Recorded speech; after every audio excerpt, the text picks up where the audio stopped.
I think Rebecca's episode is a pretty good follow-up for my conversation with Eric of Maple Bridge, because it was the same topics, but just different perspectives. And also because I think Rebecca is at that place where she's done work with in the African tech space. She's worked with some of the biggest startups we had in Africa, Flutterwave, PiggyVest, and all the likes. And then she's now in Canada too, and she's now also working with diverse founders, and helping them with raising capital and just kind of advising them. And so if you're a tech startup founder, you're looking to start a tech startup, I think this is a good one for you to listen to. Enjoy.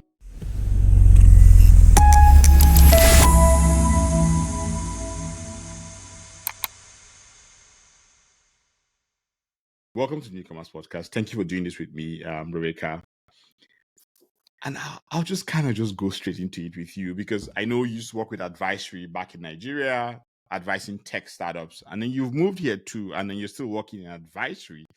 And so I think for me is if you compare two landscapes, are there any similarities, any differences? Yeah. I mean, it's interesting.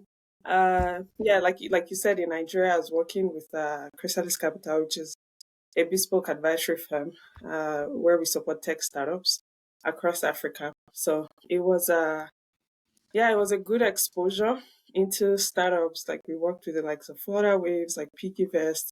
So it was good. And coming to Canada, now it's been 3 years for me and my family. So really digging deep into the ecosystem and seeing the differences is quite interesting. I think one of the things that really popped out for me was the kind of support that founders have here in Canada. It's actually it's not as obvious in Nigeria. So there are a lot of accelerators here, incubators here, who actually do give funding. There are a lot of programs to support founders, even for founders, immigrant founders, right? I think that was just one of the things that really that I found very interesting.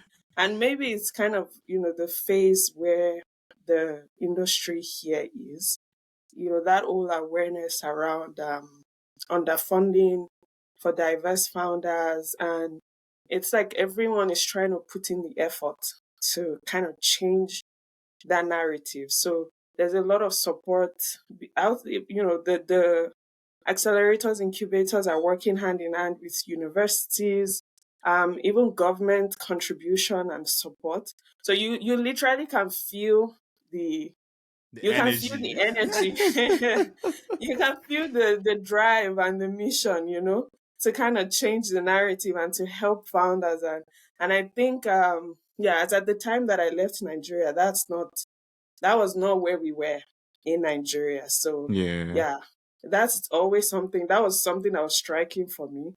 And I always point out here. But I think also just because of the nature of the land of the way the country is here in Canada, it's a more diverse environment, right? And so the startup world here, you actually feel and see that diversity in the kind of solutions that people are thinking of, in the interaction. In Nigeria, it's just us, right? Most of the time, except if you move maybe towards Kenya, South Africa, you can begin to see mixes. But in Nigeria, it was just primarily you're looking at someone that looks like you. Yeah, exactly. So I think that's definitely another interesting thing here. But I think the biggest for me is just how collaborative the ecosystem is to kind of change the narrative. Yeah. I find that interesting because, and it kind of leads on to my next question, which is, so, because when you talk to a lot of immigrant founders, you get the sense that there's this thing they call the FFF dilemma, in the sense that if you're an immigrant founder, like diverse, colored, minority or something, you literally have no FFF. So you have to, there's no friends, family, and fools to get money from. You have to find, sometimes start trying to raise seed funding that is almost talking to people who treat you like a Series A business. Yeah. And so one is, I want to hear your thoughts on that, those challenges. And then almost like with all these things going on right now, do you think that can help to solve that a bit? Or do startups really need that FFF to kind of get going before you start talking to people who tell you, give me a term sheet and tell me how much I'm going to make Mm-hmm. from that? Mm-hmm. I mean, absolutely, absolutely. The challenges are real. The struggle, as we would say, the hustle The hustle. is real. Like it's real. Starting from the scratch as an immigrant founder, like nah, it's yeah. It's a challenge I can definitely relate to. It Mhm. is real. And talking about the friends and family phase, to Yeah. be honest, it is important. Like it is very important because I think that's if you speak with immigrant founders and how difficult it is for them to fundraise, is the fact that they get a lot of no's, a lot of no's. And from this side of the table, where from an investor point of view, Yeah. um, you could say that it's also because companies are coming to you at the stage where they're not supposed to. So in this whole fundraising cycle or journey, there's that progression. You're supposed to Yeah. start with friends and family, and then Yeah. angel investors. Like VCs typically are not supposed to be your first point Yeah. of call, because Yeah. they're in terms of the standards, the things that they're looking for, it's like a whole world of difference, Mm, from mm. friends, angels, exactly. But because that, because those two pieces, like friends and family, angels, are mostly missing for immigrant founders, it's like they're going directly to VCs, and most of the time it's always a no, because Yeah. because yeah, because that process has been cut. So it's definitely, it's a crucial piece of the process that I think would really help immigrant founders if uh, if that changes. If something happens where the immigrant community becomes more aware, more liquid, to be able to support entrepreneurship from this angle, right? I mean, when I look at it again as well, maybe on the friends and family point of view, it's also not easy because they themselves Yeah. are immigrants, right? And Exactly. so the challenges an entrepreneur is facing, they are pretty much facing the same thing as well. They don't have trust. They've not been able to build trust with the financial system to be able to access, capital. Like you're starting afresh, and so it's a very interesting. I wouldn't call it dilemma, but it's just where we are now. But I mean, I have a lot of hope. Things are changing, and I do believe that in some time to come, there will Yeah. be some progress on that end. Yeah. Yeah, I can I agree with you when you say that thing about that process. You can't jump it. The VC has a different metric they're judging your business on. I mean, if I'm funding a friend's business, Like the does it, leniency, yeah, like exactly, but with the VC, fancy. no, Yeah, he yeah. has to call capital at the end of the year and say to his investors Exactly. that And report to the investors, right? exactly. Yeah. And I think something just skipped my mind. Yeah, it just skipped my mind. I was going to say something. It just skipped my Well, that's okay. That's okay. We'll just kind of go. If he comes in again, we'll just call me back to that. But I totally agree with you. Like it's a big thing. But like, despite all that, like what are the beautiful things you see happening? Like, it's just stuff happening that is pretty good to talk about. I mean, like, it can't be all everyone is struggling, right? I mean, yeah.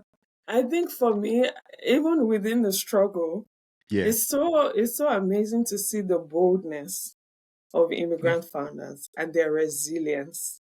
Even mm, though it's hard to yeah. fundraise, even though they're trying to create solutions to problems that might be hard to communicate to someone who doesn't share their context.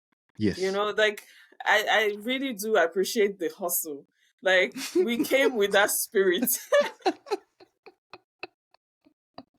Yeah, and I think I like that because we need it to really change the narrative, right? We need Yeah. people who won't give up and who will keep pushing and pushing until something changes. Yeah. Yeah. So for me, that's definitely one beautiful thing. Like the volume of immigrant founders that we're seeing.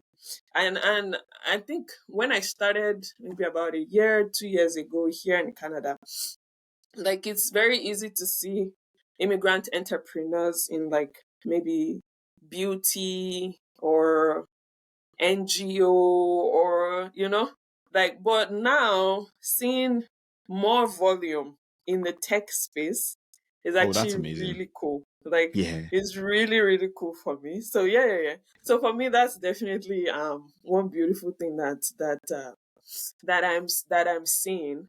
And then apart from that is the fact that we're actually gradually having success stories, right? Um, because what's happening is we're in an environment where they don't share the same struggles, right? Like you're an immigrant founder that's trying to create a solution to something.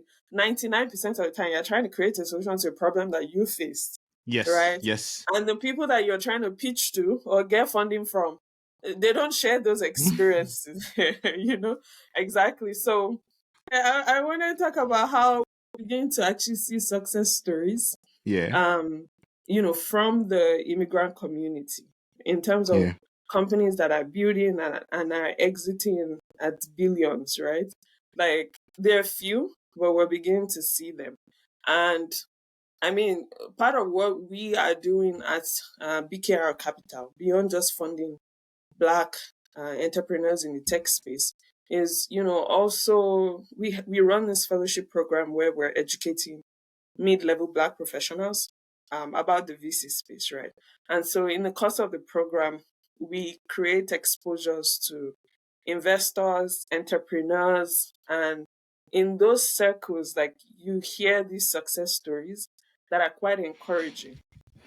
And so we're beginning to see that it's not as popular, it's not always out there in the media, but Yeah. things are changing and things are happening and they're very encouraging, very exciting. So yeah, that's definitely another good thing that we're seeing. Yeah. I mean, it's good to hear, to be honest, because I said to a friend earlier today, we need to build things. Like, we just need to build things. And the more we build, the more you change that narrative, the more people see it, the more people start to understand the context. To understand They start exactly. to understand, oh, these nuances exist within this particular niche, and these are the numbers that make financial sense. We can't keep building NGOs and stuff like it's Exactly. not exactly sustainable if you want to do stuff like NGOs are great in their own way, but you need to have a balance of both. Yeah. I think Yeah. a follow-up question on all that resilience and stuff is now, like, what do you see these guys get wrong? These guys and ladies get wrong or struggle with? Like, are there things you think they struggle with that is kind of Mm, obvious yeah. that trips them up? I think maybe I'll tilt to the struggle because Okay. in my head I'm like things they do wrong. Because the things that we would point out to say, oh, you're doing wrong, under totally different circumstances, if you're not an immigrant founder, those are things like some other founders just get away with. Like you see founders raise tons of money with just an idea, like no single traction, no single market validation, and they're just able to raise. But that's not a luxury that Yeah, most an immigrant immigrants, founder the founders has. have. Exactly. So, but the struggle that I see, and I'm sure we're talking within the context of fundraising, Yeah, right? exactly. Yeah, we're doing the fundraising. Yeah, Yeah. yeah. Yeah. To me, I've always held the piece around storytelling and communicating, your business or your solution as one big thing. Because again, just look at Canada. Like BKR is the first VC fund that's investing only in Black. Like we're the in all of Canada. There are other organizations that support as well with, microfunding, grants and stuff like that. Yeah, but if you're talking about ticket sizes, meaningful ticket sizes to drive innovation or things like that, like Yeah. we're still the only one in the market. And so if an immigrant founder really wants to fundraise, there are not too many pool of people that look like you that you're Yeah. gonna be able to pitch to. And so being able to communicate to people that don't look like you in a way that they would see the value, I think is definitely one big challenge or Huge challenge. struggle that I would say that I'm seeing. And this is not to downplay many Yeah. other factors, Yes. right? You still have people who tell the story so well, but for whatever biases or reasons, they don't get funded. So I'm not downplaying other ones, but I just want to pick on this one because Yeah. it's something that I've observed as well. Like what I see is founders tell their story from their context. So for Mm. example, if you're creating a solution that will help new immigrants to, I'm trying to really generalize because so that one company doesn't think I'm What does talking it say? about. Their pieces. Yeah. You're solving a problem that you've observed with maybe African immigrants, for example. And then your pitch deck is starting with statistics around Africa. Like there's so many, 90% are poor or are illiterate or this. And so you're creating this solution for them. Now, presenting that deck to an investor who's not who's not an immigrant or who doesn't come from that context, right? Yeah. It can be a turn off from the very start because he or she doesn't even know anything about Africa. Yeah. Or you understand what I'm saying? Like Yeah. they don't just understand, so, but you are coming from that angle. So Yeah.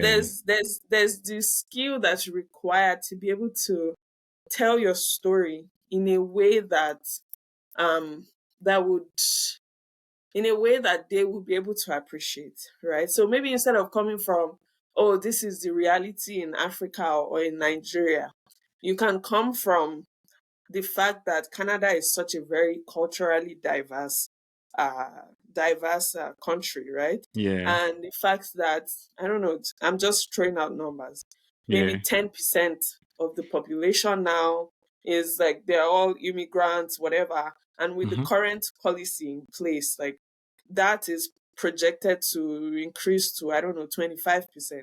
Basically, my point is if you can come from an angle that makes them see that there's something changing in the Yeah. landscape, right? From where we are now to 5 years down the line.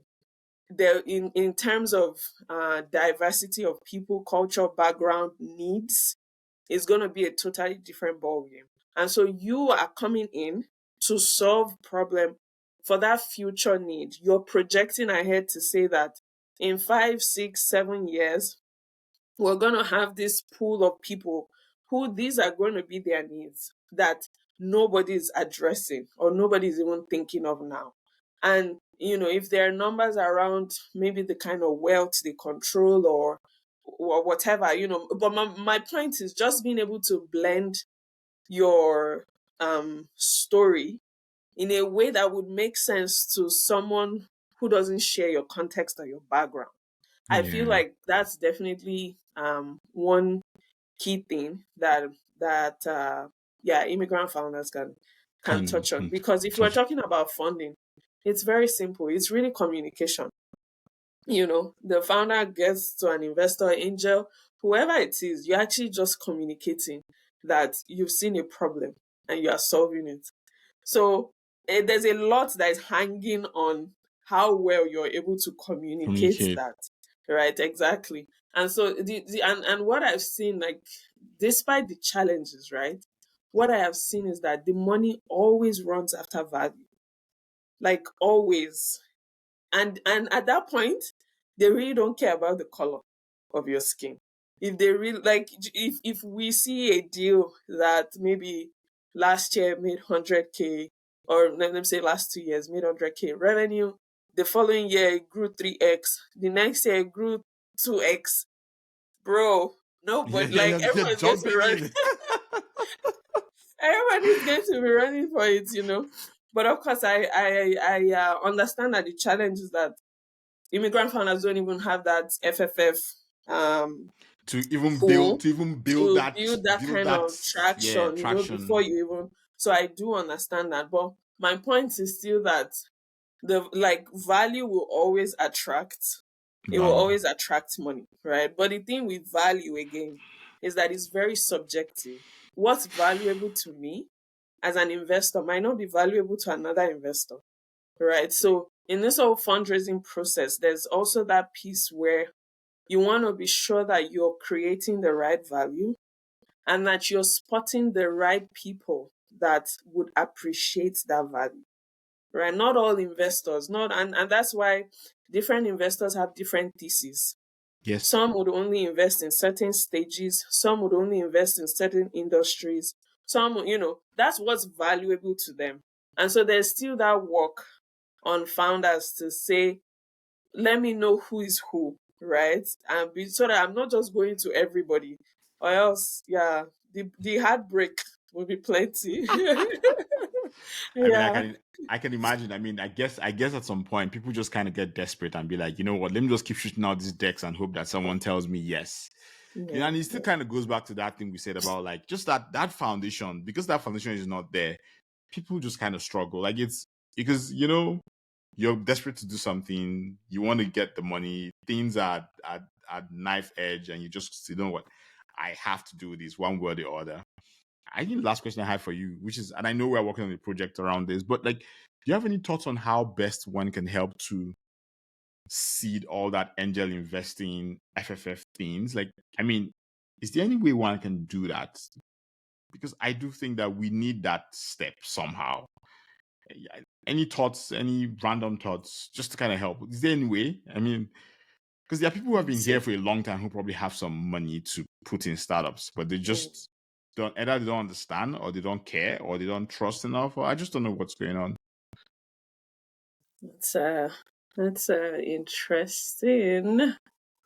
interesting. Yeah, I would say, I mean, definitely one of the biggest things that I've come to pick in this industry is that relationships are so, excuse me, Sure. are so like important. Building the right networks, knowing the right people, connecting with the right people, they're so critical. And another observation is that naturally, it's not, we're as immigrant entrepreneurs, it's not what we're used to. It's not like, you hardly hear of like networking events. Let me use Nigeria for example, because I'm from Nigeria. Like networking event, and here in Canada, I'm sure they're happening every single day, like every single day.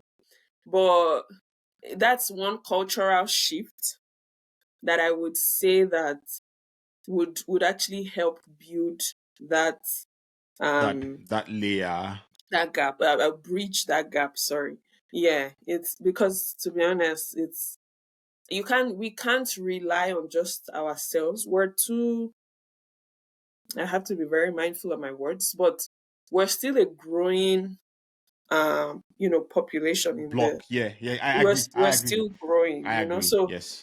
we can it will be to our disadvantage to say you only want to connect with someone that looks like you to get the funding. No, this Canada is so culturally diverse. There are Asians, there are so many, and so being able to expand that network, because the beauty about the whole immigrant community is that in most often they are shared experiences. Like there are some experiences in India that Nigerians and Africans can relate to 100%. Yes. Even for some Asian countries. Yeah, so yeah. they're shared.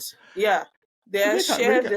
Rebecca, they're I've been shared talking. struggles. Yeah, I've spoken to over 50, 60 people already. Yeah. And if there's one big lesson I've learned from talking to people from all over the world, Georgia, Brazil, Peru, like all over the world, Haiti, there's no difference. The nuances might differ based off how you Mhm. nature versus nurture, country, Mhm. community, but those same struggles for identity, settling in, cultural shocks, everybody goes through the same thing. Honestly, so like Exactly. you're on the money when you say to build that thing, we need to stop looking at it as, oh, I need Nigerians. No, like I need to build an immigrant network that helps me to say when I have a startup, they're like, oh yeah, I trust you enough to give you $10,000 to try and build this thing you're building. Yeah. Yeah. Yeah. Yeah. So that's, and I think another piece of that actually is patience. Yeah, it's also patience because most times people come in and they just attack it straight, right? In Nigeria, for example, everyone is an entrepreneur. Everyone. Yeah, You see yeah, somebody, everybody has side hustle. Like, don't let me say everybody, but it's a common thing for someone yeah, to have an Instagram store, but actually be working as a lawyer or yeah, something like. yeah, And I think maybe people moving in, they just wanna they just want to do that as well, which is still something that I see. You see a lot of um Nigerians, for example, they're making clothes, they're making hair, and yet they yeah. still have their regular, like, that entrepreneurship spirit is just there.